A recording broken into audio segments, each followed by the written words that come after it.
have Judge Peel on that stance. So then will remain in both weeks. Okay, anything further from the defense?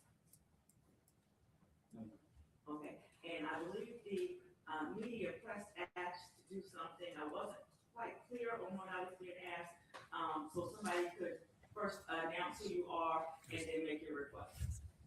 Hi, yes, Brendan Ponton from WTKR Channel 3. We were asking if we could put a second microphone on the witness stand, just so we could be able to clearly hear what people were saying. Okay, this will be a wireless or wired mic? Wireless. Wireless, okay. And we'll turn it off when we're not in session? Yes. Okay, not a problem. Yes, you may approach should do so now and then let me know when you're ready. And then while they're doing that, Chair, did all the jurors report? We have 14? We got 14. I believe 13 news also had a question. Oh, we have another, okay, while he's doing that, okay, yes, ma'am, and state your name. Yeah, Madison Schlegel with 13 News Now, Your Honor. Obviously, we're on a 30-minute delay with.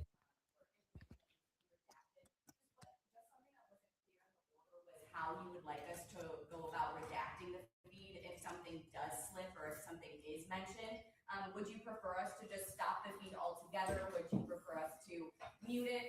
Unfortunately, after it airs in that 30-minute period, we don't have access to edit that video.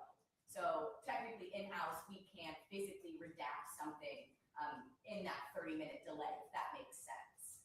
Oh, and I'm not familiar with how the technicalities of media work. So, you know, I see that as a layperson. Do you bleep it? Do you blur it? What are the options? Yeah, so unfortunately, in that 30-minute window, we don't have the capability to grab that video and bleep something or blur something. So you could just stop and just not air that portion? Yeah, we would have to stop the stream then for that 30-minute period until that 30-minute period would essentially air, if that makes sense. I mean, if you're telling me that's your only recourse. Yeah, I mean, if you guys have any other.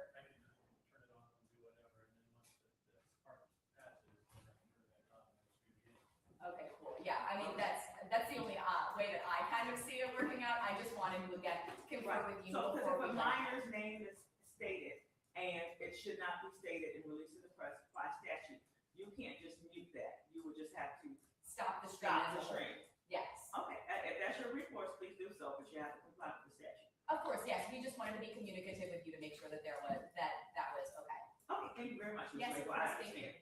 All right, anything else from the press? All right, yes, please stand up and state your name. I'm Chris Horn from Lake TV. I was wondering if Your Honor could grant a 3 or 4 day excuse for telephones for media. Muted. Okay, so I don't know how many are media and muted. I have granted that request from Mr. Dujardin with the Daily Press, and he made that in writing prior to the trial commencing.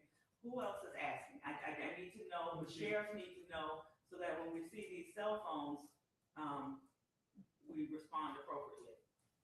I was going to suggest one representative from each of the channels. And Okay. Whoever else needs, I know New York Times is here. Whoever else is accredited. Okay, and so my answer is yes, but I need a list of the person's name and the organization that they're representing. And again, I'm defining media by the statute definition. So these need to be accredited persons, members of the appropriate broadcasting associations. So, you know, your average blogger and blogger do not qualify. Okay, all right. But so yes, Mr. Horn, we can do something. Compile this, give it to the bailiff. Okay, all right. And then, bailiff, what's the best way to accommodate that when they're coming through the scanner in the morning? Because, you know, by the time you get here, you're past the point of entry, which is where they're going to block cell phones. Your Honor, I'll take it. You'll take care of it? Okay. And Deputy Hopkins is the best. I need to use the capture that. Okay. Okay. Anything else from the press before we bring the jurors out? Yes, ma'am. Say your name, please. Jackson from TPAM, here from Virginia, and you just stated for your regular bloggers, for YouTube bloggers, how else will we be able to get this media? Do you qualify as a press under the statute? I will have to double check on that statute. I've been YouTubing for the last 3-4 years. Okay, and so let me. I just want to know if there's anything to submit to the one moment, I'm gonna pull up the statute, that governs it. The legislature has defined it. Pulling up my last word.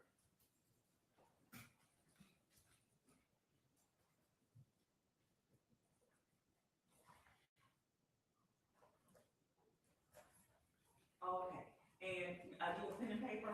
Yes, ma'am, I do. Okay. It's Virginia Code 19.2-271.5A.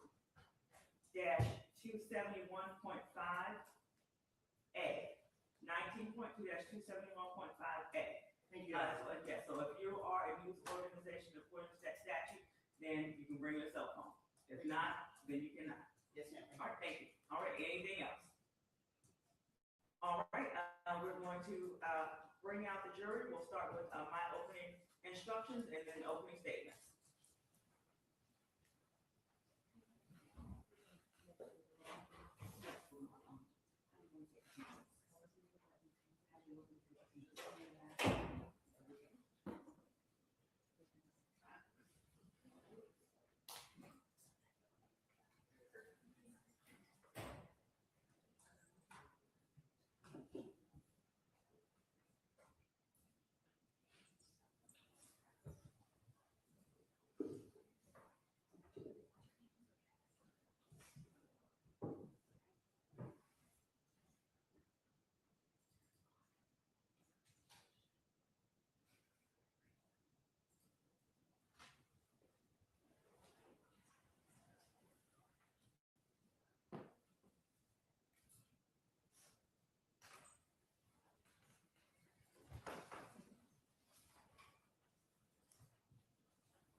Your Honor, before we bring the jury out, could I step out for just a minute? Yes.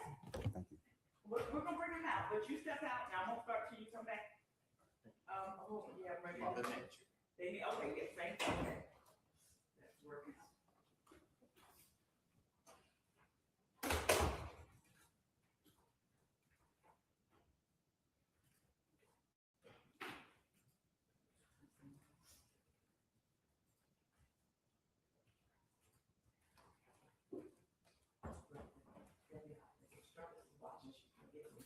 What's that? I said, Struthers is watching. That's what she gets. You know, Struthers not gonna. Yeah, I know. Yeah, that's what she gets. I ain't thinking about her. She a fan of us. That's why I moved all her stuff. And I am gonna put it back before she get back, Right. you know, for my sake. Right. I was like, I'm sorry, that won't be done. That's right.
you have a preference on it if you want? Let me get that more books.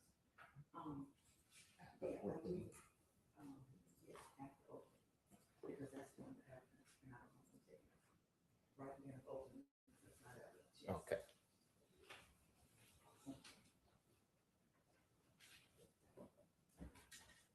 Should be done.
Please stand for the jurors.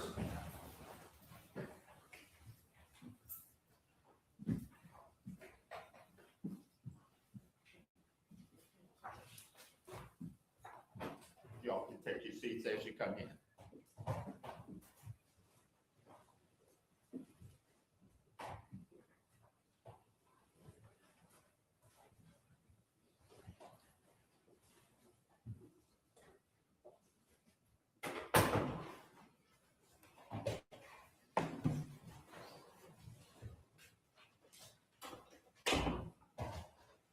Jurors in the box. You may be seated. Thank you. Good morning to everyone, good Tuesday morning to the jurors. Madam Clerk is going to take your attendance to make sure we have the correct people reporting, and then we'll get started. When I call your number, just say here. Number 2. Here. Number 4. Here. Number 10. Here. Number 18. Here.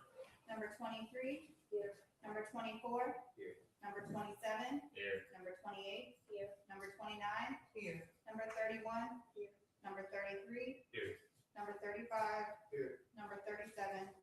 Here. Number 38. Here. Thank you very much. As we closed yesterday with a reminder not to discuss this case, research this case, I just want to make sure that we all abide by that. Are there anything or any issues that anyone needs to report? Okay. Wonderful. And again, we see all the camera and media here today, but I want to assure you, you all will not be reported, nor your faces, nor your names released to the press and to the internet and to the world. So I just want to give you that assurance. So today we're going to start. I'm going to give you some instructions, and then the attorneys are going to have opening statements. So the order of the trial is in 4 stages. There are opening statements, presentation of the evidence, instructions of law, and final argument, closing arguments. And so first, the Commonwealth's attorney may make an opening statement outlining their case. The defendant's attorneys may also make an opening statement outlining their case. In their opening statements, the lawyers will tell you what they expect the evidence to be. This should help you understand the evidence as it is presented later through the witnesses, and to make you aware of any conflicts or differences that might arise in the testimony. What the lawyers say in opening statements is not evidence, and you must not consider it as evidence. Neither attorney is required to make an opening statement. After opening statements, the Commonwealth will introduce evidence, and at the conclusion of the Commonwealth's case, the defendant has the right to introduce evidence. When the defendant rests their case, the Commonwealth may introduce rebuttal evidence. At the conclusion of all the evidence, I will give further instructions on the law, which is to be applied in this specific case. After which, the lawyers will make their closing arguments. In their closing arguments, the lawyers will refer to testimony and other evidence that you have heard. But again, what they say in closing arguments is not itself evidence. Their statements are only their recollection of what the evidence in the case was. It is your collective recollection as the jurors as of what the evidence in the case is, which governs your deliberations. After closing arguments, you will retire, select a presiding juror, which is what we call the fourth person, deliberate, and arrive at your verdict. You must not be influenced in any degree by any personal feelings of sympathy for or bias against any party to this case, for each party is entitled to fair and impartial consideration. The law applicable to this case will be given to you in these instructions and in other instructions I will give at the conclusion of the case. It is your duty as jurors and part of your oath as jurors that you will follow all such instructions. It is also your duty to determine the facts of this case from the evidence and reasonable inferences arising from the evidence. But in doing so, you must not engage in guesswork or speculation. The evidence that you are to consider consists of the testimony of witnesses and any exhibits entered into evidence. The admission of evidence in court is governed by rules of evidence that have been developed over the years. The purpose of the rules of evidence is to protect the fairness and the accuracy of the fact-finding process in which you are engaged.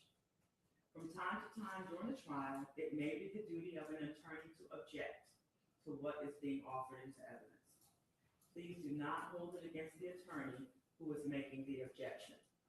They are not trying to hide anything from you. Instead, they are simply trying to see if the rules of evidence are followed in this case. It is my duty as a judge to rule on those objections and determine whether you can consider certain evidence. Therefore, you must not consider any evidence to which I sustain an objection or which I direct you to disregard. If an objection is overruled, then you may consider that evidence together with all of the evidence in the case. It is important to keep in mind that no statement or ruling or remark or gesture that I might make during this trial is intended to indicate to you my opinion of the facts of this case. Let me give an example. My focus, concentrated face as a frame. I don't do it intentionally, so don't think I'm upset and mad or scowling. I'm just, as kids say, locked in. Okay? So, and nothing that I do should influence your decision. You are to determine the facts of this case. In this determination, you alone decide the believability of the evidence, its weight, and its value. A good deal of evidence that you will hear in this case will be in the form of testimony and witnesses. In taking into account the weight and value that you choose to give the testimony of any witness, you may consider their attitude, appearance, and behavior, the interest of the witness in the outcome of the case, the relation of the witness to any party, the inclination of the witness to speak truthfully or not, the probability or improbability of the witness's testimony, and all other facts and circumstances and evidence. In sum, you may give the testimony of any witness just such weight and value that you determine it is entitled to receive. Until this case is submitted to you for your deliberations, it is very important that you do not discuss the case with each other, the parties, the witnesses, or any spectators, or remain within hearing of anyone who is discussing the case during any break or recess. This includes discussing the case in person, by phone, by other social media means, email, Facebook, Twitter, or any kind of website or blogging. If you are approached by anyone concerning your jury service, you should make that fact known to the sheriff or to the court. You may not go to the scene or make any independent investigation or receive any information about the case from radio, television, newspapers, or social media. Once your deliberations commence, then you must discuss the case only in the jury room when all of the jury members are present. You are to decide this case solely on the evidence presented in this courtroom and not on the basis of anything anyone who hasn't heard the evidence may think about this case. If you are asked or approached in any way about your jury service or anything about this case prior to rendering a verdict, again, you have been ordered not to discuss it, and you should report that contact to the court as soon as possible. Do not attempt at any time prior to the conclusion of this case to research any fact, issue, or law related to this case, whether by discussion with others, by research in the library or on the internet, or by any other means or source. You must not use internet maps, websites, blogs, or any other program or device to search for information about the case, the law that applies in the case, or the people involved in the case. Your sworn duty is to decide the case solely and wholly on the evidence presented in this courtroom. I will expect you to inform me if you become aware of another juror's violations of these instructions. You are to keep an open mind. Do not decide any issue in the case until it is submitted to you for your deliberations at the conclusion of all the evidence and after you have received the complete instructions of law. Just prior to your deliberations, you will be given final instructions regarding your selection of a foreperson, how to conduct deliberations, and the forms for your verdict. Regarding note-taking, if you would like to take notes during the trial, you may do so. On the other hand, you are not required to take notes. You can make your own decision about this, and if you do decide to take notes, be careful not to be so involved in the note-taking that you are distracted from the ongoing proceedings. Your notes should only be used as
into that building.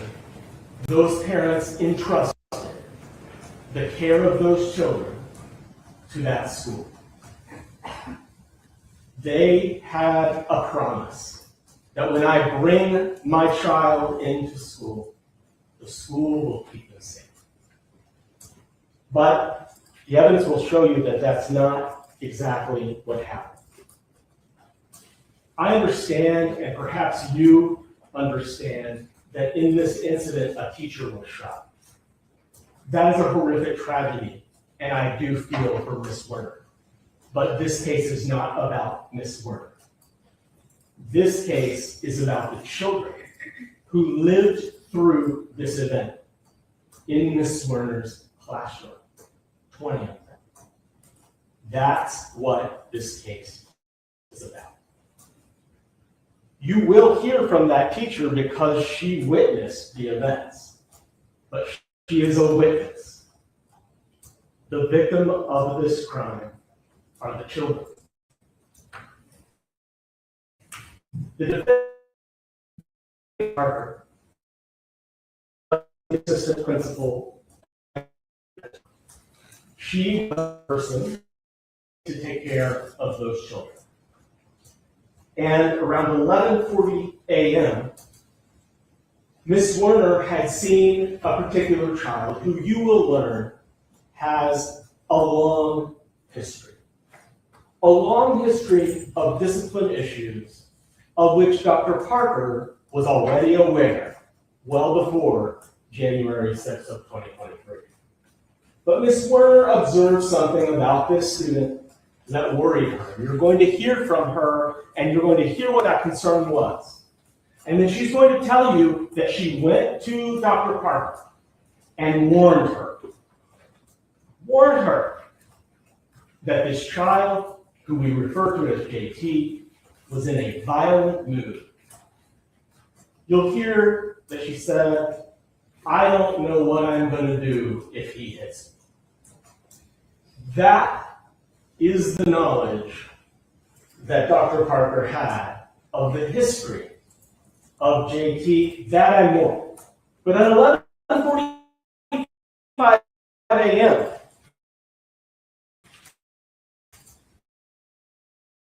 Mrs. Werner walks in,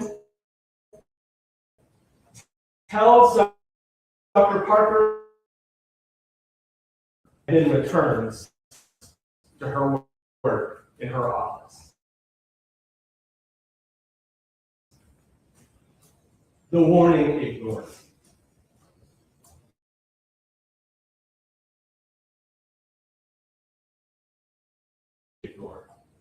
Because you're going to hear from a teacher that taught JT the year before.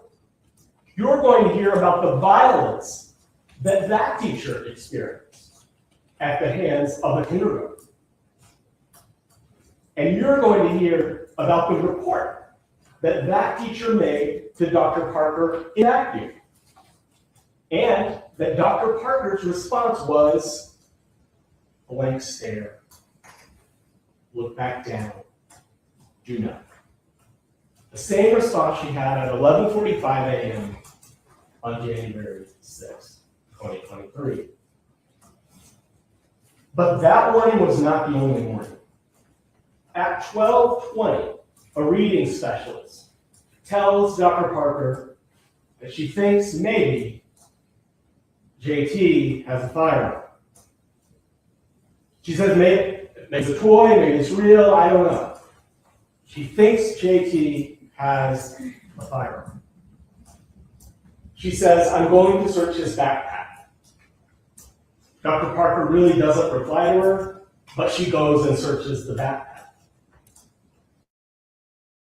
Doesn't find anything in the backpack. Meanwhile, there are some concerning observations that are happening on the playground with JT.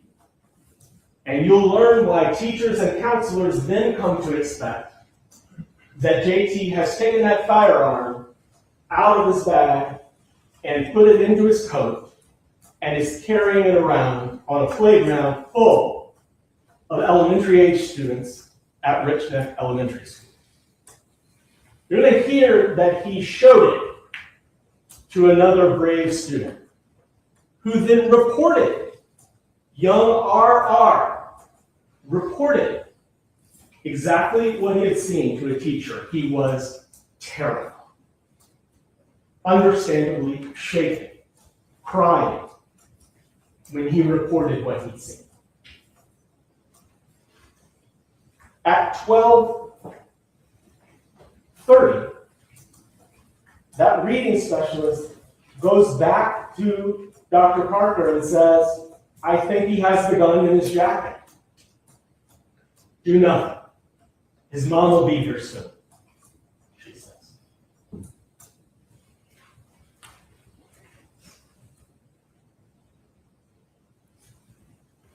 I can only imagine how that made our feel. But around 1 p.m., a counselor goes to Dr. Parker and says, I want to search the child. Can I search his person? She says no. Mom will be here soon. For over an hour, multiple people went to Dr. Parker and told her there was an armed child at an elementary school running around with, interacting with children in the classroom, children on the playground, children in the hallways. Multiple warnings brought directly to her. She says, do nothing. Does she say, search the child? No. Does she say, call the police, or does she call the police? No. Does she remove the child from the classroom and separate it? No. She didn't even get up from her desk. She didn't even leave her office. Warning after warning after warning, she did nothing. The crisis in this case did not begin with the firing of a gun.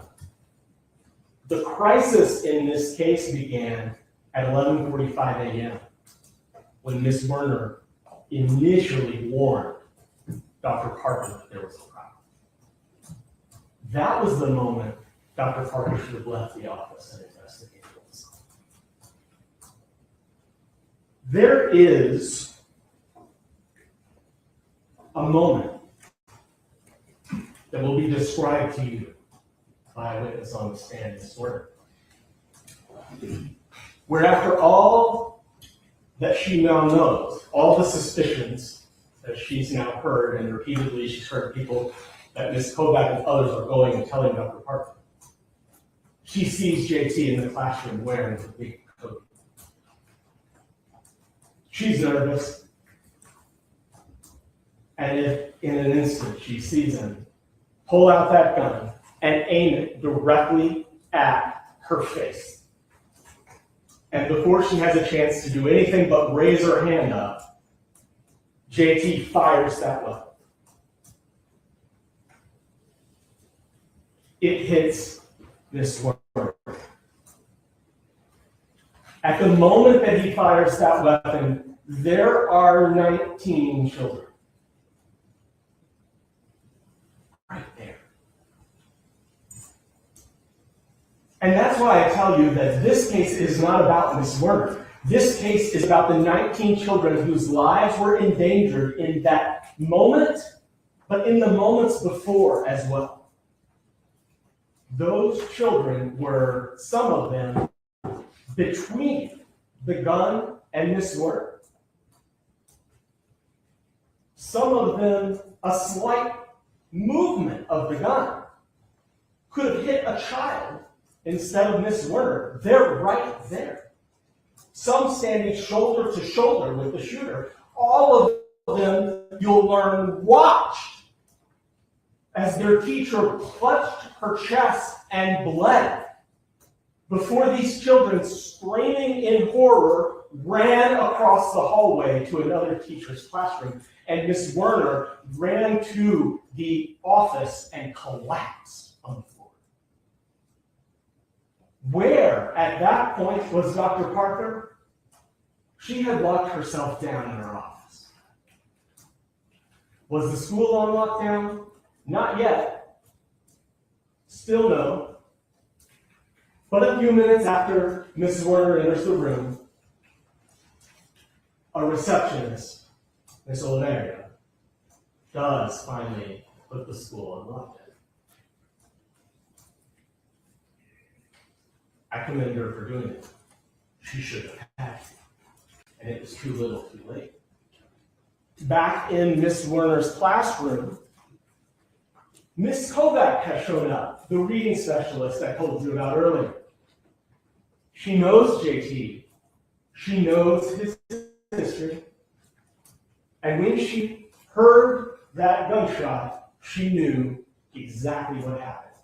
And she went straight into that classroom.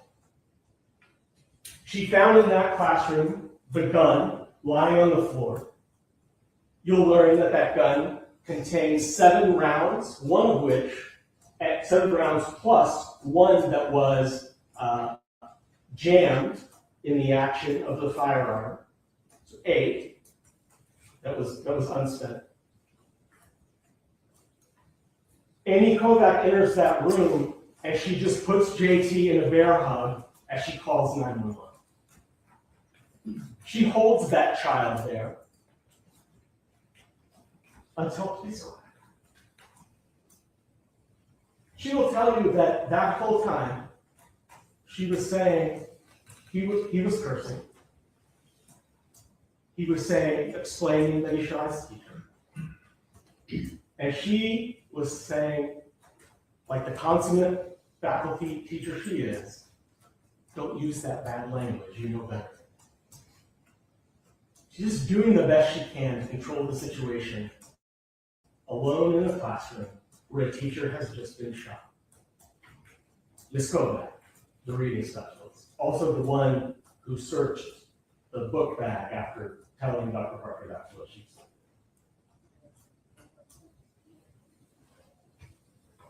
A task that I don't think reading specialists are supposed to do in an emergency. And the reason that I don't think that is because school policy at the time said exactly. Richneck had adopted a crisis management plan. And that plan required teachers and faculty members to report crisis situations to administrators, and it required administrators to take actions. One such policy from the Newport News Handbook, you'll learn, was that in terms of searching a student, that could only be done by an administrator or a school security officer. And at the time of this shooting, there was no school security officer at this building. They shared their security officer with another building, and so the security officer was at the other school. So at the moment of this crisis, there were exactly two people in the building who had the authority under the policy to take action. And those two people were the principal, Ms. Newton, and the assistant principal, Dr. Parker. But let me remind you of how I started today. There was only one person that had both the knowledge of the ongoing crisis and the authority to act. While Ms. Newton, the principal, certainly had the authority to act, she had no idea about any of this. Because Dr. Parker, nor anyone else, bothered to tell her. Miss Newton, you'll learn, didn't get any of these suspicions that day. She didn't know any of this was happening until there was a gunshot. So she had authority, but no knowledge that there was a problem. It's only Dr. Parker that had both of those things. When you hear from these faculty members, they will tell you that they wish they had violated the policy. In hindsight, there'll be no question. They regret it. They regret following Newport News policy. They will tell you to a person that they wish they had just searched the kid and gotten the gun, or they wish they had just called the police. That's what they say in hindsight. And you know what? I would bet that Dr. Parker also wishes she had done differently. I do.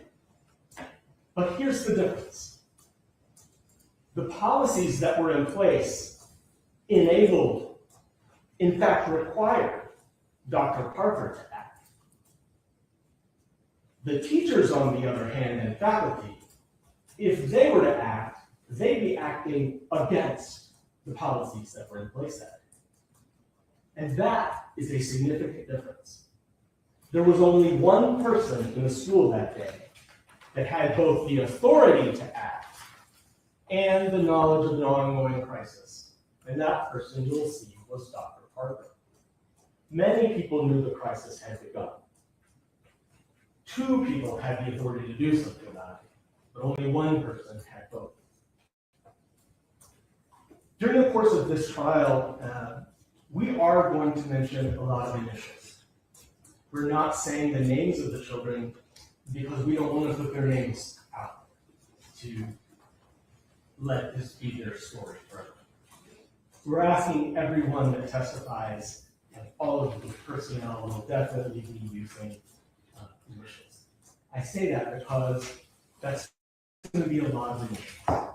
The judge talked to you about taking notes earlier, and it is your choice. These will be distributed to those who wish to take notes here in a few moments. Let me encourage you that almost all of the important evidence in this case is going to come out piece by piece by piece, puzzle little detail by little detail, from several witnesses who will take the stand and testify. And when you go back to deliberate at the end of all of this, all you'll have is your memory and your notes to help refresh you. You won't be able to have testimony read back to you, as the court pointed out. And often I've had the experience of jurors deciding to ask a question, which is, what did so-and-so say in their testimony? And they're always told by the judge, we can't answer that question. You have to rely on your own memory. And so I'm just giving you that heads up. We're going to be throwing a lot of initials at you, a lot of details at you.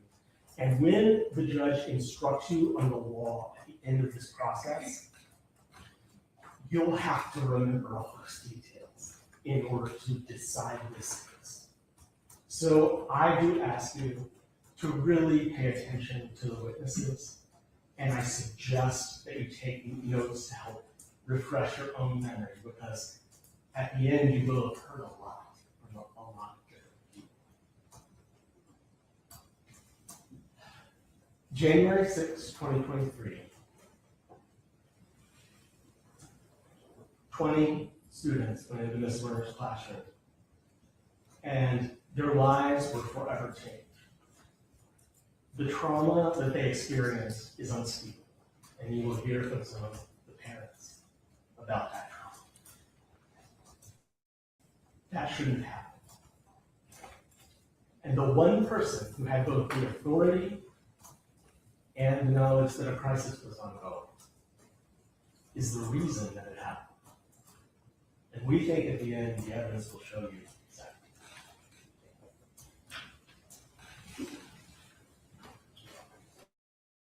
Would the defense like to give an opening statement? Yes, Your Honor. You may proceed. May it please the court? Mr. Jenkins, ladies and gentlemen, as you found out yesterday, my name is Kurt Rogers. I am on with attorney Timothy representing Dr. Eddie Parker. Ladies and gentlemen, you have heard that my client, Dr. Parker, is accused of the crime of felony child abuse and neglect. There is one thought that I want you to keep in the forefront of your mind during the pendency of this trial. And that is, based on their actions, there wasn't a gun. Based on their actions, there wasn't a gun. Now, the Commonwealth talks about a lot, and this ongoing crisis, and that Dr. Parker was the only person that had knowledge of the crisis and the authority to act. I would assume that that's not accurate. It's not true. And think about it. Who was the one person that was there from the beginning to the end? And that was the teacher, Miss Warner. Okay, based on her actions, she did not act as if there was a gun present. So she thought there was a gun present, then her action should have been to separate the child, in this case JT, from his classmates, or separate the classmates from JT. She didn't do that. There was also another person that had suspicions, and that was Amy Kovac. Okay. If she thought that there was a gun, she had the authority to separate JT from his classmates or initiate a separation of the classmates from JT. That did not occur. Commonwealth mentioned that JT was out on the playground with his classmates, and there were teachers, agents of the school that observed things that were going on, and said that caused them alarm. But based on their actions, they did not respond as if there was a crisis or danger to those students. They did not separate JT from his classmates. They did not separate his classmates from JT. So, Commonwealth is saying that only Dr. Parker had authority. Each one of those individuals had the authority to remove those classmates or to remove JT if they thought that those students were presented with any kind of threat or harm or danger. We're at the beginning of this trial, and I need you to understand that right now, Dr. Parker stands presumed to be innocent. Right now, she's innocent. The Commonwealth has to prove beyond a reasonable doubt that she's guilty of the allegations that they are presenting. The Commonwealth has to prove that Dr. Parker was a guardian or other person responsible for the care of the alleged victims. Before Dr. Parker, there was the teacher, Ms. Warner. And the Commonwealth has to prove that Dr. Parker's willful act or omission to care of the children was so gross, wanton, and culpable as to show a reckless disregard for human life. Who was the person that saw these events from beginning to end? That was the teacher, Ms. Warner. Who was another person that pretty much saw everything before Dr. Parker was? That was Amy Kovac, the reading specialist. There was another person that saw everything from definitely before the shots were fired, and that was Mr. Ross.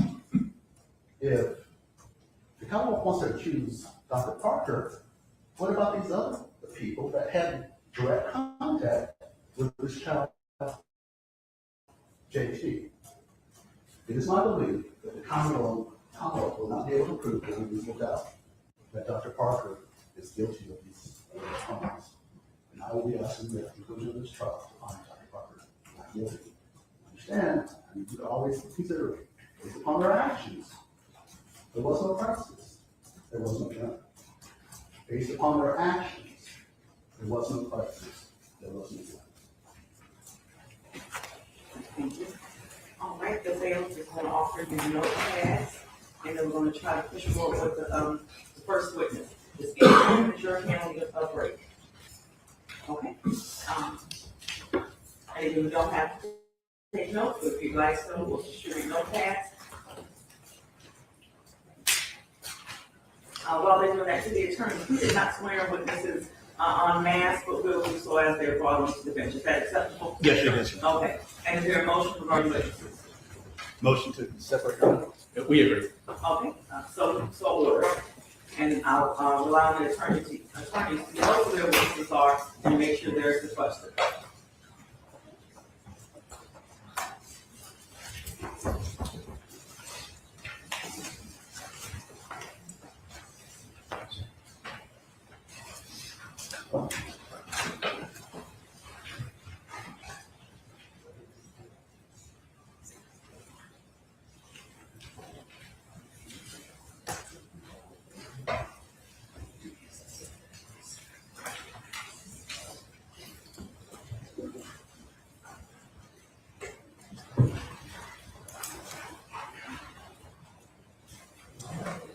Ladies and gentlemen, these notepads are the only test that you know, private or personal. Okay.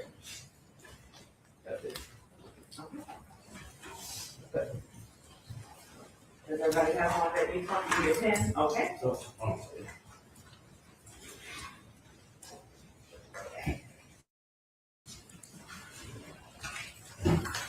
Thank you so much, Sheriff. All right, someone would like to call their first witness? Yes, Your Honor, the Commonwealth calls Abigail Swerner.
Good morning, ma'am. If you stand right in front of Madam Clerk to be sworn.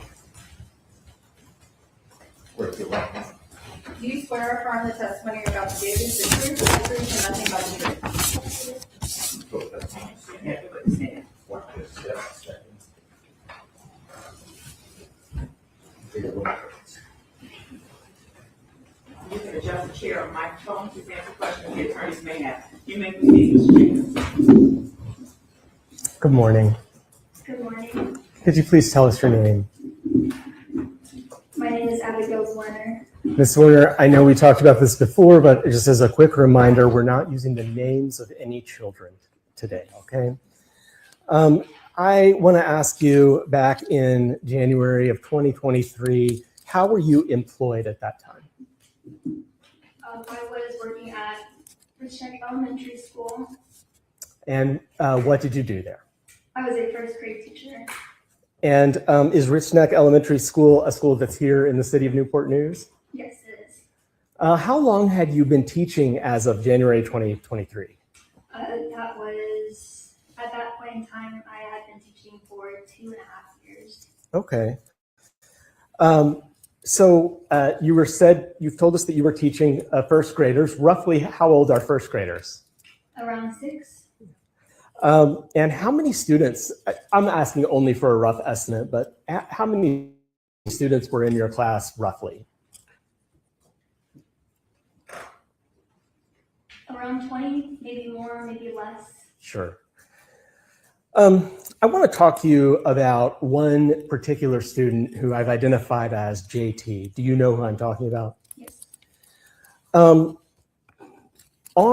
a couple of days before January 6th, was there an incident with JT in your classroom? Yes, there was. Now, JT, was he a student in your class regularly? He was your homeroom student? Yes, he was. Okay. And so a couple of days before, what incident happened with JT? On that Wednesday, the student had gotten a hold of my cell phone and he had slammed it into the ground. And can you describe, if you remember, just his demeanor or behavior in the moments before that happened, leading up to it? He was defiant. Objection? Okay, what's the objection? His demeanor 2 days before is relevant to what happened on January 6th. Response. This testimony will reveal that this was reported to Dr. Parker. So it goes to her knowledge. Which means you all can considered. You may proceed, Mr. Jenkins. So I had asked about his demeanor in just the moments that led up to the phone. Yes, he was being defiant, saying no back to my directions. Okay. And so how did he get your phone, if you know? It was our small reading group time, and my phone had rang across the classroom, my school phone. And when I had gone back to my small reading group table, I saw him with my cell phone. Okay. And what was he doing? Do you remember how he looked at that moment?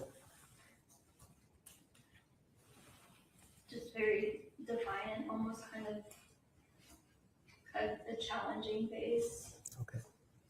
After he broke your phone, do you do something about that for him to try to get a consequence, or what happens? Yes, I immediately bring him to across the hall to my lead teacher, Miss West's classroom. Okay.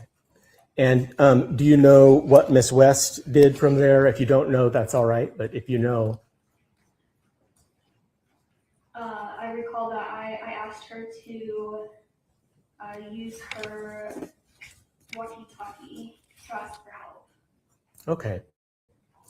And do you know what, if anything, what happened to JT as a result of him smashing the phone?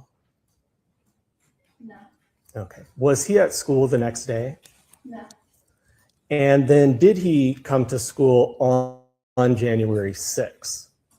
yes. Okay. I want to talk to you then about January 6th of 2023 then, starting in the morning, maybe lunchtime. Did you have some observations about JT at lunch? I did. And before you go on, did you end up reporting those observations to Dr. Parker? Yes. Okay. Would you just sort of describe to the jury what it was you saw that you ended up reporting? Yes. Two things had stuck out to me. At the beginning of lunch in the cafeteria, we were standing in the lunch line, and I was approached by another teacher that the student had threatened to beat up one of her students. And so I... Objection? Yes, sir. Sounds like she is testifying as to something somebody else told her. Okay, so objection, speculation, your response. Oh, I heard a hearsay objection. Is it a hearsay? Objection.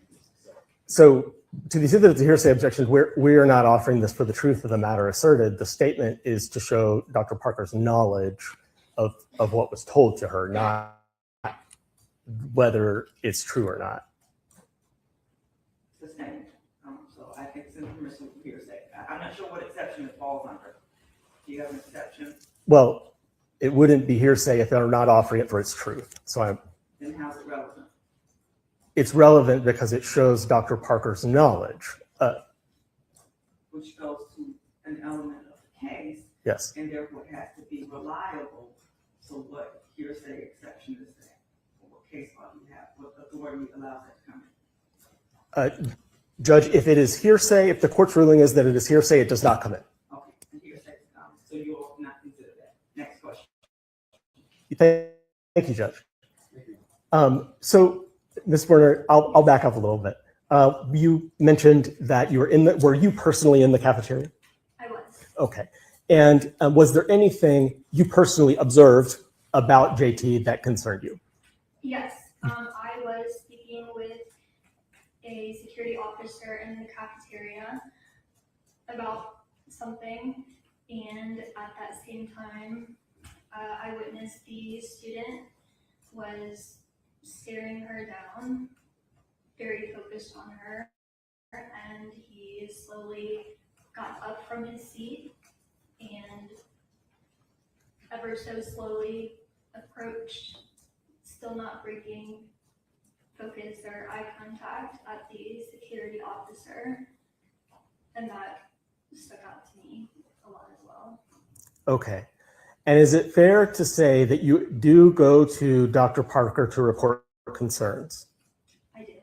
And without telling us what anyone else said, did you relay to her concerns that you had about things you had observed and concerns about that had been told to you by others? Objection. I don't know what the objection is. That would be hearsay also. Did you observe? She's reporting what she observed. The report is hearsay. It's out of court statement, out of court truth. Okay, your response, Mr. James. I am only offering that she informed Dr. Parker of her concerns and that her concerns were based on both her observations and what others had told her. I am not eliciting what others said to her at all, so it's not hearsay. Not the statement, just the, okay, so, overruled, ask your question again, you may answer. All right, so Ms. Werner, did you eventually go speak to Dr. Parker about your concerns? I did. And did those concerns include both your observations and what others had said? Don't tell us what the others said, but just did your observation, did you report to her the problem? Yes. Okay, tell us what you reported to Dr. Parker.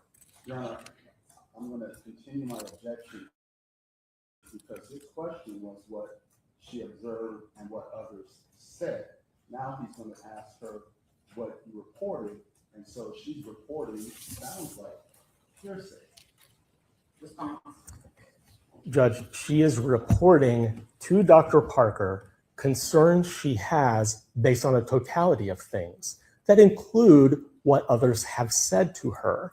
I'm not eliciting what others said to her.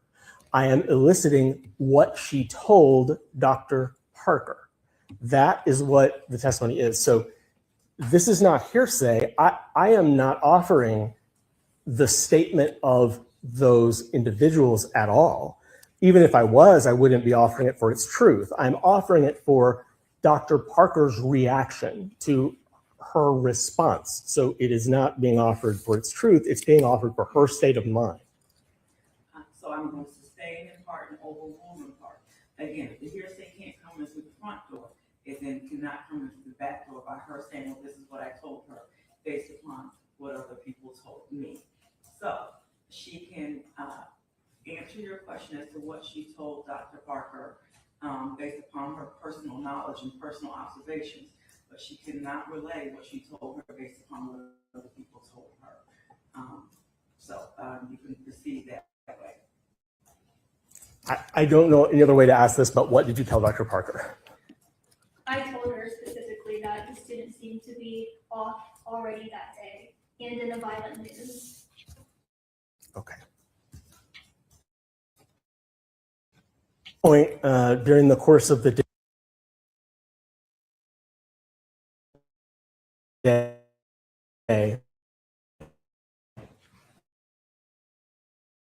did anyone suggest to you that that same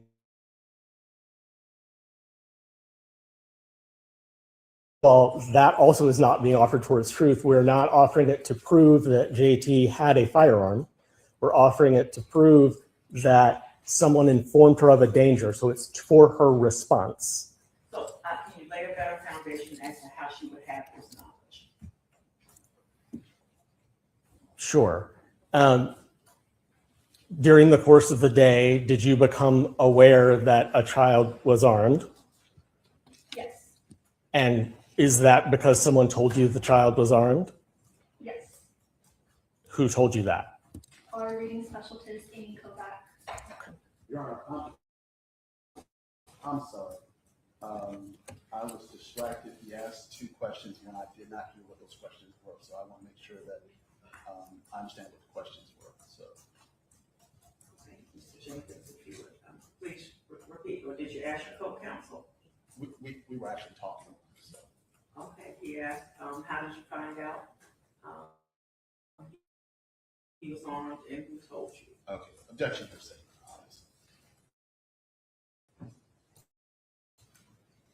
Overruled. Go ahead. At that point, what was your state of mind as to? So that was the question. I did not hear what her response was to that question. She said Ms. Novak told her. I've got your objections on the record, overruled. Start your question over again. Mr. Jenkins, please. What was your state of mind as to concerns about that being shared with administration? Were you going to go share it? Was I? No, Ms. Kovac went and told administration. And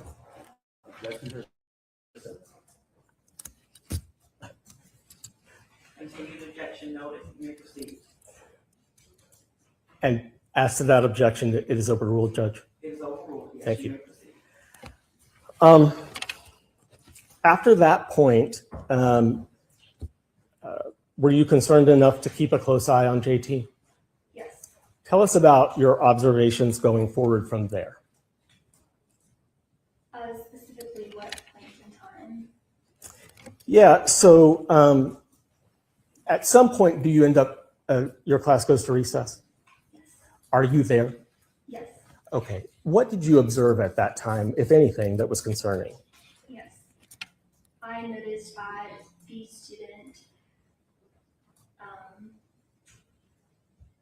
was wearing an oversized jacket with both of his hands in his pockets that remained in his pockets the entire time. Okay. And that stuck out to me. Okay. Did you report that observation to anyone? I texted Amy Kovac Okay. that observation. Okay.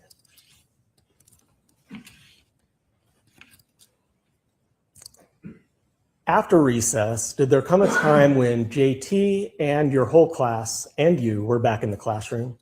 Yes. And did you observe anything that concerned you when you're back in the classroom that day?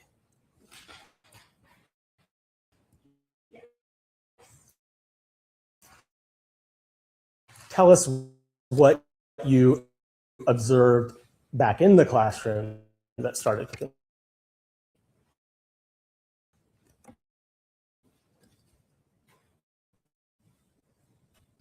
made you concerned after recess time and you're in the classroom.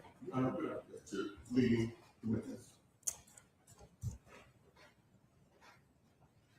Judge, if I may respond to that. You may respond. So a closed-ended question where the witness can answer yes or no is not inherently leading. A leading question is one that suggests one of those two answers is the right answer. I am merely trying to direct the witness to where and when I'm talking about. So in another sense, it's just a preliminary matter. I am not, trying to use it to get a specific answer from her. Anything further, Mr. T? Yes, Your Honor. And I think he's been actively leading for quite a while. He has, but you didn't check no this one, but this one wasn't leading, so I'm gonna allow it overruled. But some previous ones were leading, so we'll try to contain that. Do you, the witness, do you need him to repeat the question? Yes, please. Okay. I just want you to describe any concerning observations about JT that happened in your classroom after recess, If any. if there are any. Both hands remained in his pocket, his oversized jacket the entire time. Was he wearing the jacket in your classroom? Yes. Okay. Did not remove it after recess. So, Ms. Werner, at some point in the day, were you injured? Yes. Tell us what immediately precipitated that. Describe it for us.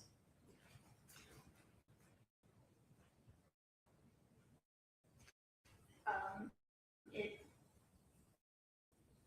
came to where I saw out the corner of my eye, my peripheral, the student had. I saw the student looking at me. I looked over.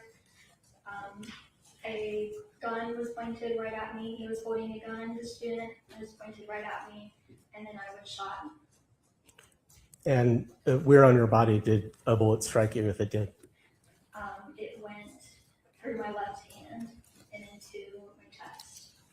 What did you do from there?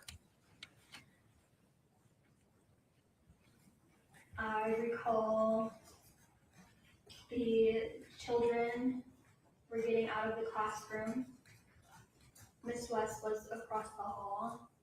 She opened her door and was helping the students. And I went to the office. Okay.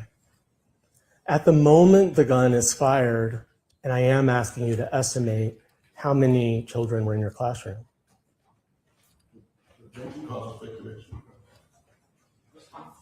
I'm not asking her to speculate about it. I'm asking her to give us a range that it could have been at the time. She doesn't have to guess, she was there.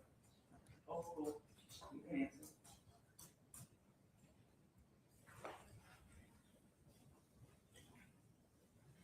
I would estimate,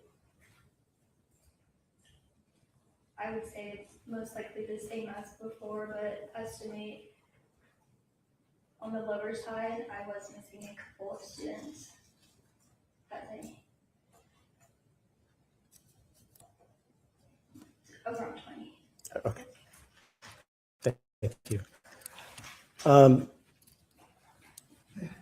You've described the moment where a gun is pointing at you. At that moment, are there any children in your field of vision? Yes. Could you describe that?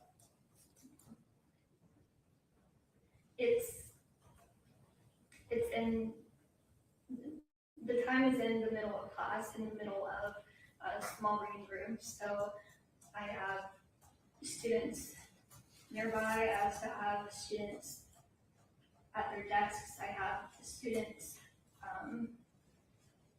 very close. Were there any students that were within inches of JT? Yes. Were there any students that were between you and JT?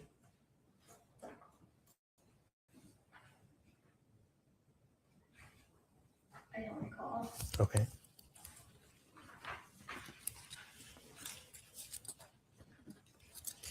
May I have a moment, Your Honor?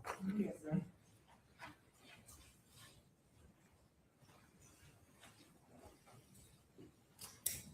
That's all the questions I have for you now. Please answer any questions from defense counsel or the jury.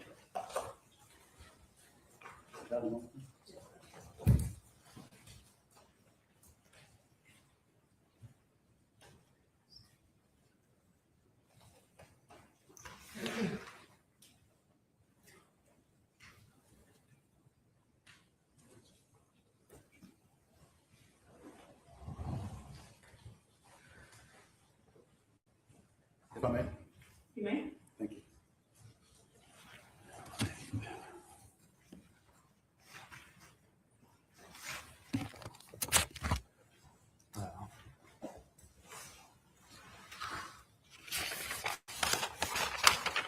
So basically, JT was in your class on January 6th, is that correct? Okay. You reported that he was a little off the chain, being a little violent that morning, is that correct? He appeared to be off and seemed to be in a violent mood. Okay. And you had some contact with Ms. Kovac, is that correct? Yes. Okay. And you had contact with Ms. Kovac before you went out to the playground for recess, is that correct? Yes. Okay. And on direct, you said that Ms. Kovac told you that JT was armed, is that correct? She told me that the student had told other students that he had brought a gun with him.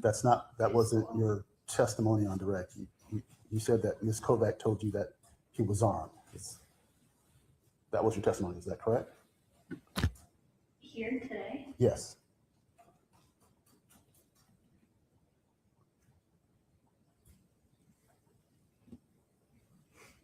I said that. No, I'm sorry if I said that. I was specifically told that he was telling other students that he brought a gun with him. Your Honor, so now I'm going I to. might have heard a question. I might have heard the question a little So differently in my mind. I know this is the cross-examination, but I'm going to renew my objection to that response because clearly now she's referring to hearsay, and I'm going to ask that her answer to Mr. Jenkins be struck. Okay, this is almost have a response. Your Honor, this information is being used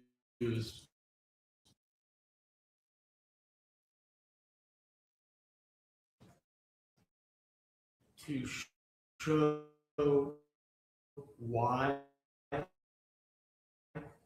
Ms. Warner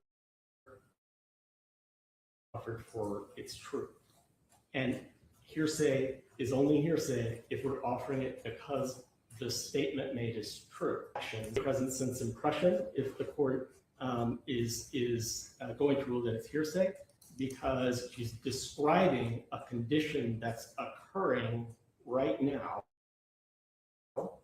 while it is ongoing. And it is being offered to show how they respond to it. Counsel is objecting to me eliciting hearsay and then standing up and eliciting hearsay. And she gave a short answer to me because we were narrowed by the hearsay. He can look at that. The rule is that hearsay is an out-of-court statement being offered for its truth. We're not offering any of these statements to prove that JT had a gun. We all know he had a gun. We'll have that testimony. We're offering the statements to establish why these people took the actions that they took. That's it. That's not being offered for the truth. Anything else, Mr. Rogers? I will submit, Your Honor, it is exactly being offered for its truth. Her statement, which I basically just wanted to clarify, her response to his question, she said he was armed. And she wanted to further elaborate. Her elaboration, had she elaborated during the first question, I would have objected. Clearly hearsay, she's repeating something that somebody else told her, hearsay upon hearsay, Your Honor, and it's definitely being offered for its truth, because there would be no need to respond if there was not a gun. So for consistent and clear rulings, again, came in before, I'm going to allow the statement in. This is a classic example of why we have cross-examination, and all three attorneys are wonderful attorneys who will flush this out for the jury, and we can have an instruction later, again, that it is not for the truth of the matter, but to explain why the person did what they did. So again, you may continue with your cross-examination, and the jury can consider the responses ultimately the ruling. With the current objection to exclude it based on hearsay is overruled. Please proceed with your cross-examination. Thank you, Your Honor. So based on information that you received from Ms. Kovac, you believed that the student was armed, is that correct? It crossed my mind, yes. Okay, so it crossed your mind that he had a gun, is that correct? When I was told what I was told, it was possible. Okay, so if he was armed, that presented a danger to your students, is that correct? Yes. Okay, so you took no action to separate JT from his other classmates, is that correct? Yes. All right. And so you allowed him to go out to recess with the understanding that he may have had a gun, is that correct? Yes. You could have refused to let him go to recess. You could have removed him from the presence of his other classmates, is that correct? In hindsight, yes, I could have. Okay. And then you allowed him to return to your classroom with other students, is that correct? Yes. Okay, nothing prevented you from excluding him from the classroom, is that correct? Yes. Okay, and nothing prevented you from actually taking JT out of the classroom and taking him down to the administrative office, is that correct? Yes. Okay, So on Wednesday, JT was being disruptive, and you did take him out of the classroom. Is that correct? Yes. Okay. And you also alerted administration. Is that correct? Personally, no. Okay, but you took steps to make sure that the administration was notified. Is that correct? Personally, no. You did not take any steps to make? Okay. All right. You would agree that the potential that there's a firearm in the classroom is a lot more serious than JT breaking a cell phone. Is that correct? Yes. All right.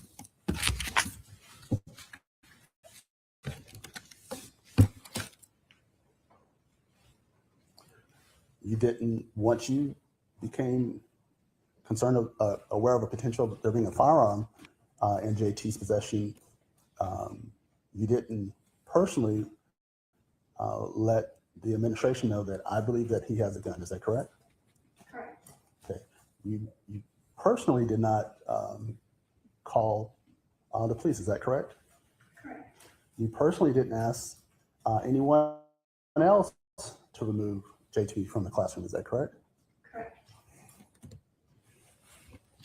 You would admit that the person that has the first responsibility to protect the students in the classroom is you as the teacher. Is that correct?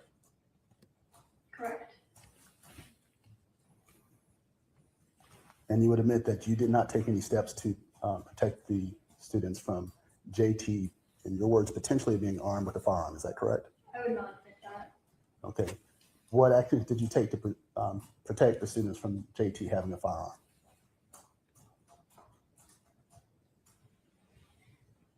This might cross the rules of hearsay, I'm unsure. But from the knowledge that I had that day, I was aware that she was told by I'm other talking coworkers. about what you did. Absolutely. What actions did you take? Absolutely. All right. Your response is absolutely? I'm sorry, what was the question? The full question? Okay. What actions did you personally take to protect the students in your classroom from JT being potentially armed? I trusted my colleagues. Okay. All right. Your Honor, can I have a moment? And while we're doing so, the juror right under that skylight, if you want to move to the empty seat, you can. I apologize. If you're okay to stay, there's nothing I can do about it. Thank you, Your Honor. Okay. I'll get it out. Okay, all right. I just want to let you know if there is an empty seat, if you'd like to move. Well, let me ask that, Your Honor, you ask the defense counsel to speak a little bit. Speak a little loud. We can do that. Thank you. And if you follow instructions, yes, if you can't hear, let me know. We can fix that. All right, Mr. Rogers, you heard that instruction. I did. Project. My apologies. I'm a soft talker. So, all right, Your Honor, that's all the questions I have for this witness. Okay. Any reason? Yes, Your Honor. Just briefly, Ms. Werner, while you were at recess, were you observing the student closely? Did you have a belief about someone at that time while you're at recess going and reporting the issue? Objection to leading.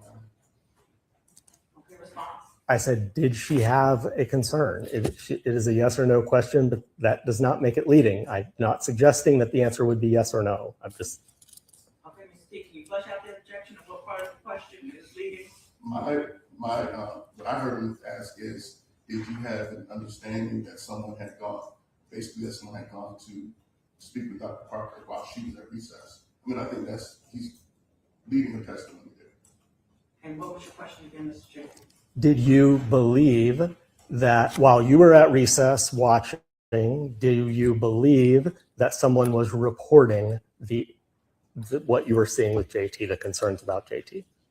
And that's the question that you're objecting to leading? Yes, Your Honor, because she has not testified to any such thing, and so he's leading her to and to actually try to testify on her behalf. Okay.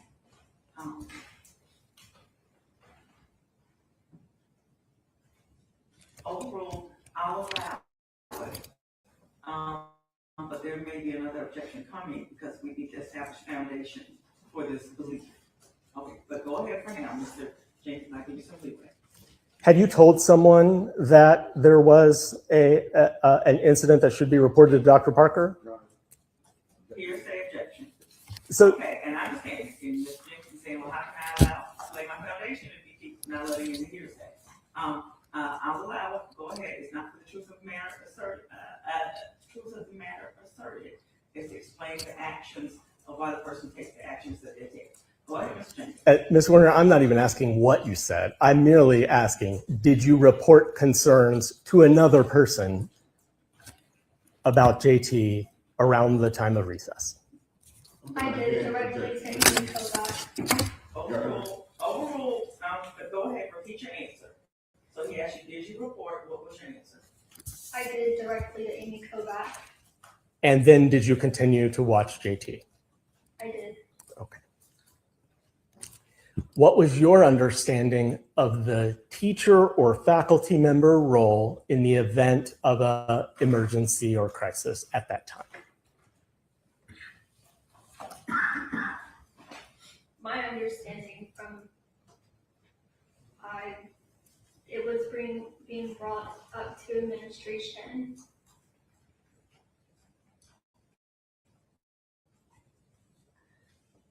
I'm not sure how much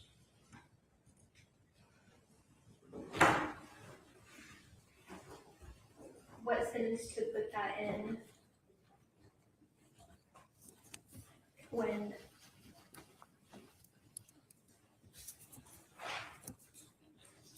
Ms. Werner, are you worried right now about the rules of evidence and hearsay? Because, okay, I don't want you to worry about that. The judge and the lawyers will worry about that, okay? You don't have to. All you need to do is give an honest answer. So I'll repeat the question. Okay. What was your understanding of a faculty member's role when you learned of a crisis? What was your understanding of what you were supposed to do? reported. Okay, great. Thank you. I don't have anything further, Judge. Recross? Just, Yes, sir. but it was also your understanding as a faculty member or teacher that you were responsible for the safety of your children. Is that correct? Yes. And that if there was a threat of danger to your students, you were supposed to remove that danger or threat from the presence of the student. Is that correct? Yes. Thank you. Anything else with this witness? No, Your Honor. All right, and does she remain or maybe she be excused? Your Honor, we're asking that for all of our witnesses, we're asking they be constructively sequestered, told that they need to not discuss the case with anyone and potentially be recalled, but to be able to leave the courthouse. Your position. We've also, she's been from the defense and we've asked that she remain. Judge, if I may address that. Okay. We have many witnesses here. We don't need to keep them here for all 3 or 4 days. I've told all of the witnesses they're subject to being brought back to court, and I have all of their phone numbers. And if Mr. Rogers wants them to come back, I will cooperate and ensure that they are back here and provide any contact information that's needed. But I don't want to keep people here for 4 days if they don't have to be. Understood. So almost agreeing to them remaining sequestered, but that they can leave the building and they're on call to be brought back. Your position. That's fine. That's fine. Okay. All right. So Ms. Warner, those are your instructions.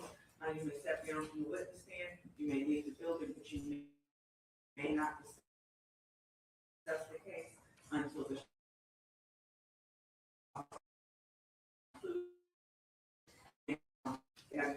and we've been out for about an hour. Can we take maybe a 10-minute break and then we'll start with the next witness? Yes, sir. Okay. And let's see, it's 10:49. We'll resume at 11 a.m. Thank you all. Leave your books right there on the floor in front of the chair. Please do not hear.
we are now resuming the case of Commonwealth versus Parker.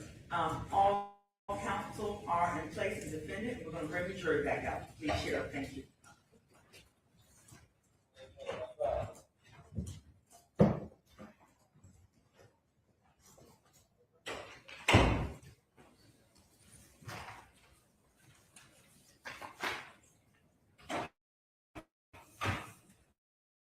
Please stand for the jury.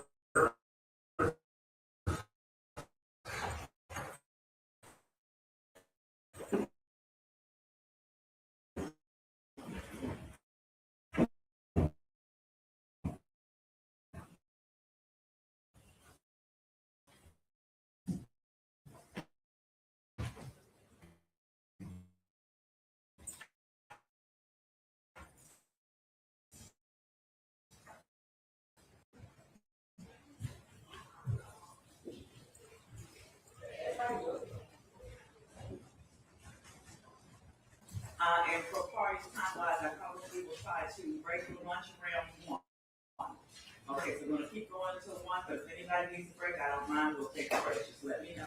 All right, next witness. Commonwealth calls Amy Kovac. Okay.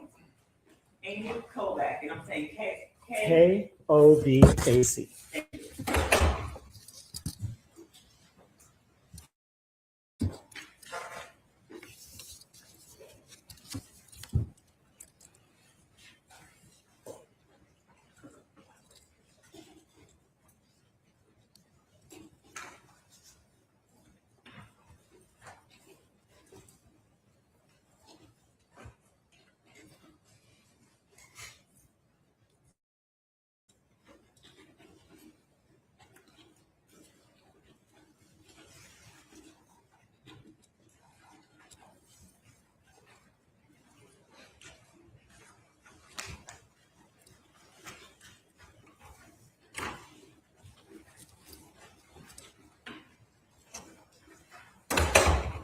Stand here, face the clerk, raise your right hand. Do you swear or affirm that testimony you're about to give is the truth, whole truth, and nothing but the truth? Thank you.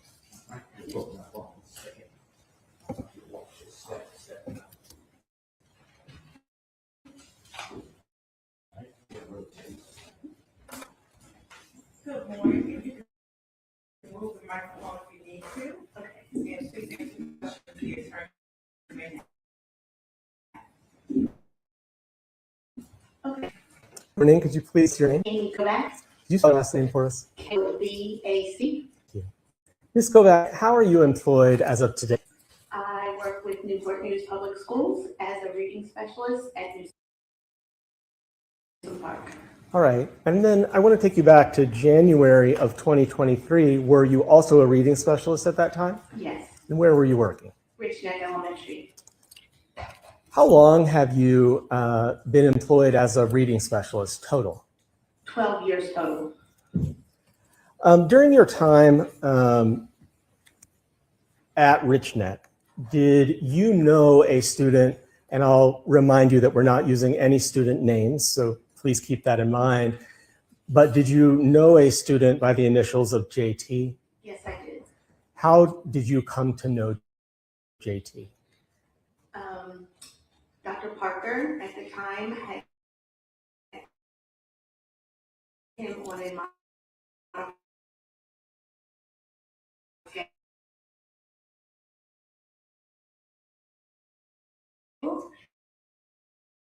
I was one teacher for I was on the modified. Hold on one second, let's go back one. And how this works procedure-wise is they have checked, the other party gets to respond, and then I'll make a legal ruling, and then I'll let you know what to do. So, and just explain it to you. Okay, so defense is objected, your response, Mr. Jenkins.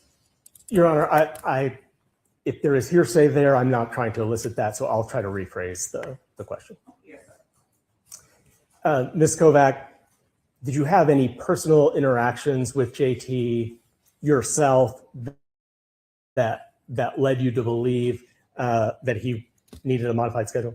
Not before the modified Okay. schedule. Understood. So you started working with him in a modified schedule. When was that? It was in early October. And tell us a little bit about how the schedule worked. So originally the schedule, he would come to school at 9:20, get off the bus. And our counselor, Mr. Rawls, at the time would pick him up off of the bus and get him breakfast and set a goal for his day. And then he went to Mary Richneck, our K2 special ed teacher, where she was to do a social story. And then he was to come to me around 9:30 or 9:45, and for like 15, 20 minutes, do reading with me. And then Mr. Rawls would take him into Miss Warner's classroom. And then he would leave around, I think, like 10:40, 10:45, get his lunch and then go. And you've mentioned Mr. Rawls. Do you know what his title was there? He was the school counselor. Okay, thank you. I want to speak to you about the morning of January 6, 2023. Did there come a time when you were in the office that day with Abigail Zwerner and Dr. Parker? Yes. And while you were in that office, did you, based on what you heard in that office, did you have concerns? Yes. Later in the day, did you tell Ms. Zwerner to keep an eye on JT? Yes. Why? Because two girls had reported to me that he had a gun in his bag. Okay, what's your objection? May I lay a foundation for the potential use of an exception, Judge? Okay. Yes, sir. You've indicated, I believe, that two girls spoke to you. We'll hold off on what they told you. Can you describe those girls' demeanor or behavior at the time they're reporting it to you? Yes, I was walking past the room and the two little girls had come out to me and said that JT. Oh, wait, hold on. Before you tell us what they said, what I want to know is how they appeared to you. They seemed to be scared and worried. Okay, what did you see in them, what in their bodies or their faces that made you think that? The actions of them coming close to me, wanting to get my full attention and to let me know, and their faces were kind of like expressive to show worry and concern. Okay, and eventually they do tell you something, again, without going into what they said. Do they relate to you about something that has just happened, that they've just seen in the minutes before? This is to establish a foundation to use a hearsay exception, Judge. It's Okay, so foundational. Hold off on answering. Let me hear the full question, then I can decide on the objection. Yes, the question is whether the report she receives is quick in time to when she received it. In other words, whether they are reporting something that happened within the last minute, because that's a foundational question for the excited utterance exception. Mr. T. I think that's clearly leading. He's asking for, she has not even testified anything about what they said or how, she testified that they seemed scared or whatever, but he's giving her the answer by asking her, did they tell you something that had just happened right before you came in contact with them? I mean, that's his testifying witness. Okay, let me pull out the excited utterance. Rule 2803-2.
2803 of the Rules of the Supreme Court of Virginia reads, excited utterance, a spontaneous or impulsive statement prompted by a startling event or condition and made by a declarant with firsthand knowledge at a time and under circumstances negating deliberation.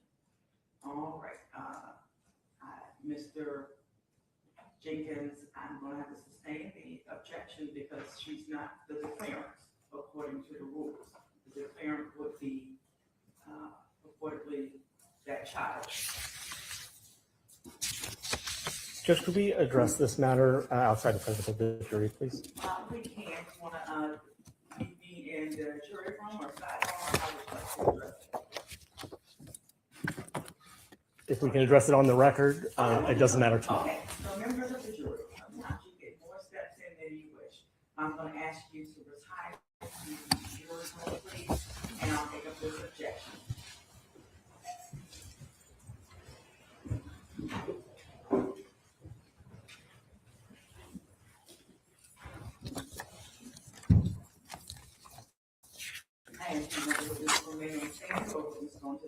I'd ask that she go into the witness room. Okay, and one moment, Ms. Kovac, we'll wait for the bail to come on. I'm not sure. That door shouldn't be locked, but we'll wait. Okay, members of the gallery, you can have a seat. Okay, Sheriff, we're going to have Ms. Kovac step back into the witness room. Watch your step, please.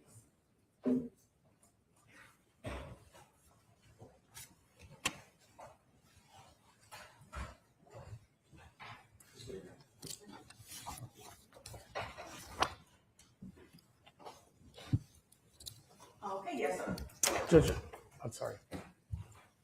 Were you recognizing defense counsel or No, defense? you, Okay. you want to take this up? I do. So they can object it, and yes, your response. I do. There are two things going on here, Judge. The first is that in an effort to keep things moving, I was asking foundational questions about the excited utterance exception.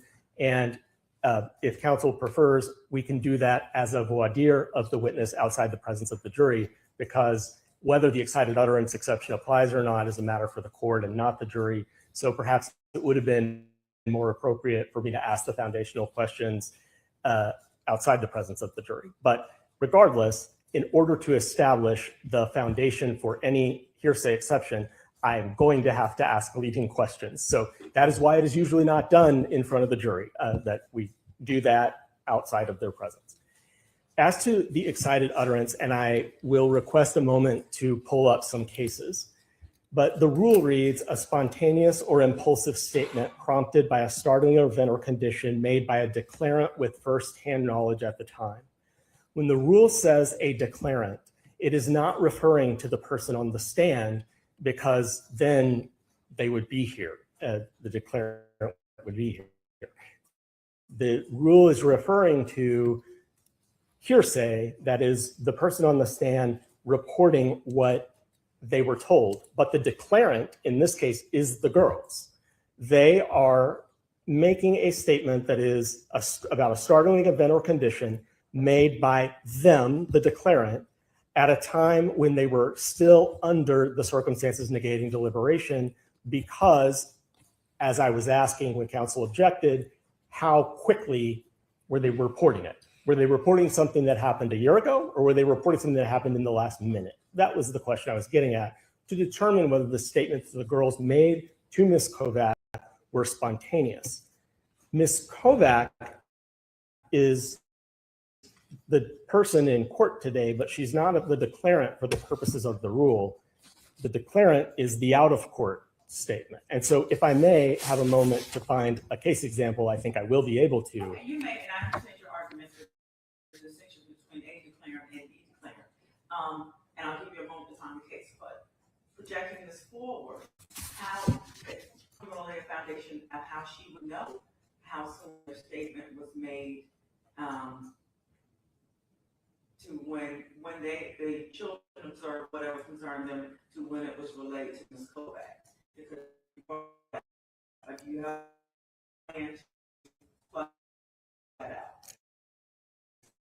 I think for the jury, That's what I'm yes. So one thing before to come next. Yes, I'll give, and then I'll happily hear from you. Can I step out while he's on the stage? Sure.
JT, VAF 237. Yes. Could you give me a moment just to look at that first up? Sure.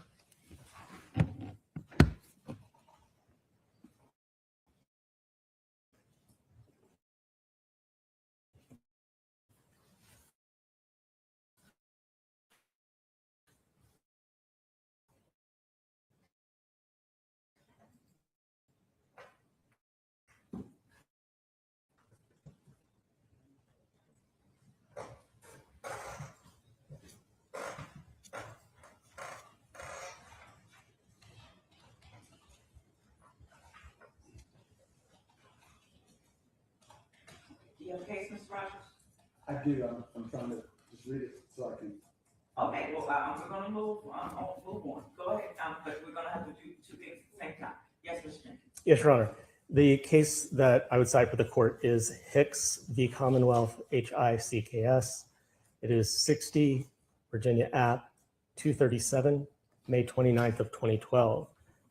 I cite the case only because it is an example where a witness is on the stand and is allowed under the excited utterance exception to testify that the victim of a shooting said he'd been shot. So the declarant in that case was the victim who had been shot, excitedly declaring something spontaneously, while the witness in court was someone else entirely who just heard the out-of-court statement. That's what we have here. Ms. Kovac has heard, I believe we can do voir dire to ensure, has heard an excited utterance from these two children, and they are the declarant that the rule contemplates. Response from Mr. Jenkins. Yes, Your Honor. I agree with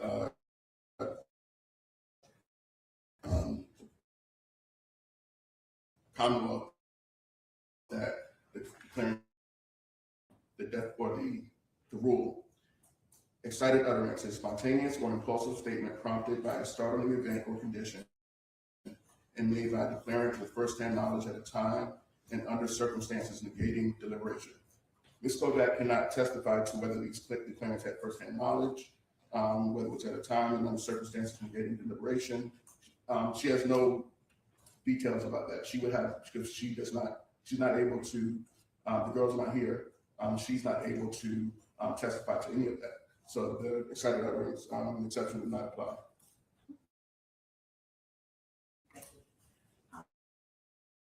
So the court will reconsider its previous ruling, which I sustain the objection. I will now.